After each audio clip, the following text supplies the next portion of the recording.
చాలా అడ్వాన్స్గా ఉంది. 180 స్థానాల్లో ఆధిక్యతలో కొనసాగుతోంది. 122 అక్కడ మ్యాజిక్ నంబర్, అయినా కూడా 180 వరకు వెళ్ళారు. ఇంకా కొన్ని అదనంగా కూడా సాధించే అవకాశం ఉంది అనే అంచనాలు ఉన్నాయి.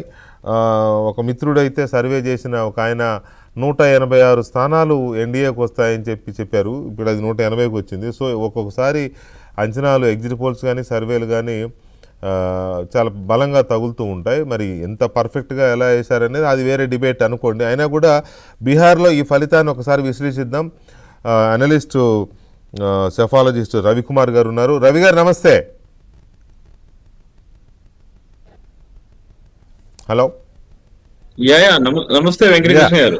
రవి గారు, మనం మొన్న డిబేట్లో అనుకున్నట్టుగానే ఎన్డీఏ అక్కడ మంచి దీంట్లో ఉంది. అయితే ఊహించిన దానికంటే ఎక్కువ దూకుడుగా కనబడుతోంది ఆధిక్యతలు. 181 out of 243, 181 NDA is in lead. So మీ విశ్లేషణ ఏంటి, ఇనిషియల్ రియాక్షన్ దీని మీద?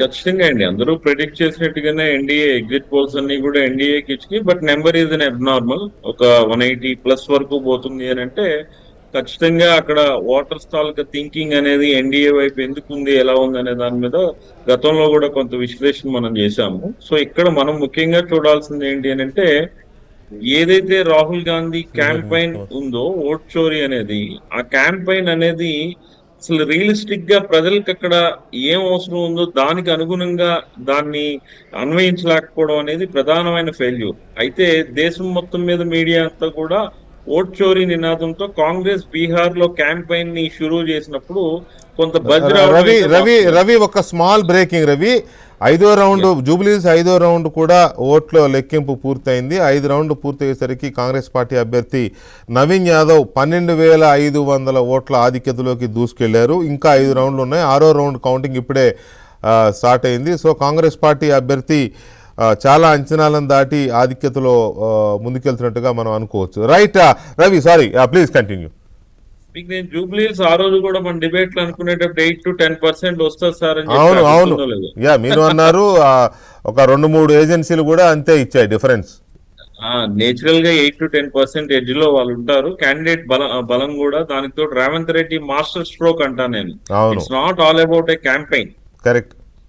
ఇది రేవంత్ రెడ్డి ఇండివిజువల్ గా ఆయన పొలిటికల్ మాస్టరింగ్ లో చెప్పాను కదా, మాట కూడా అన్నారు. పొలిటికల్ మాస్టరింగ్ లో చంద్రబాబు దగ్గర నేర్చుకున్నట్టున్నాడు, అదే బాణి కొనసాగుతోందని. రైట్, అది మళ్ళీ మాట్లాడదాం. ఫస్ట్ మనం బీహార్ గురించి అనలైజ్ చేద్దాం బ్రీఫ్ గా. సో బీహార్ లో ఏదైతే ఈ మహిళా ఓటర్స్ తాలూకు పర్సంటేజ్ అనేది ఎక్కడైతే డామినెంట్ గా కనిపించిందో, నేచురల్ గా అక్కడ నితీష్ కుమార్ కి అడ్వాంటేజ్ ఉంటుంది అనేది మీరు అబ్జర్వ్ చేయొచ్చు. ఇక్కడ మీరు ఇంకొకటి విషయం గమనించారో లేదో, 2020 ఎలక్షన్స్ లో నితీష్ స్ట్రైక్ రేట్ తక్కువగా ఉండేది. ఇప్పుడు నితీష్ స్ట్రైక్ రేట్ ఆల్మోస్ట్ 100కి 78. చెప్పండి. 100కి 78 గెలుచుకున్నాడు నితీష్ కూడా. అంటే నితీష్ కూడా ఇంప్రూవ్ అయ్యాడు బాగా. సో వేరే మోడీ చాలా ఇంప్రూవ్ అయ్యాడు. బీజేపీ కంటే వాళ్ళ సీట్లు ఎక్కువ ఉన్నాయి, 76 బీజేపీ, జేడీయూ 79.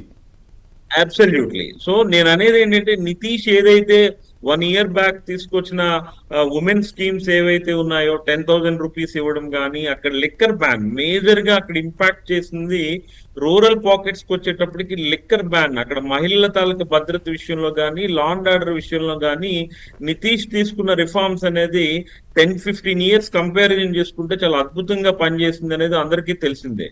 ఈవెన్ నేను కొంతమంది అక్కడ ఉన్న ఆఫీసర్స్ ఎవరైతే ఉన్నారో వాళ్ళతో కూడా మేము పోస్ట్ పోల్ మార్గం చేసేటప్పుడు కూడా మాట్లాడితే, పోలింగ్ లైన్ లో ఉన్న మహిళలు కూడా బయటకు వచ్చాక కూడా అక్కడ ఉన్న ఆఫీసర్స్ తో చెప్పింది ఏంటి అని అంటే, వాళ్ళు బీజేపీకి వేశారు, మళ్ళీ మేము వెనక్కి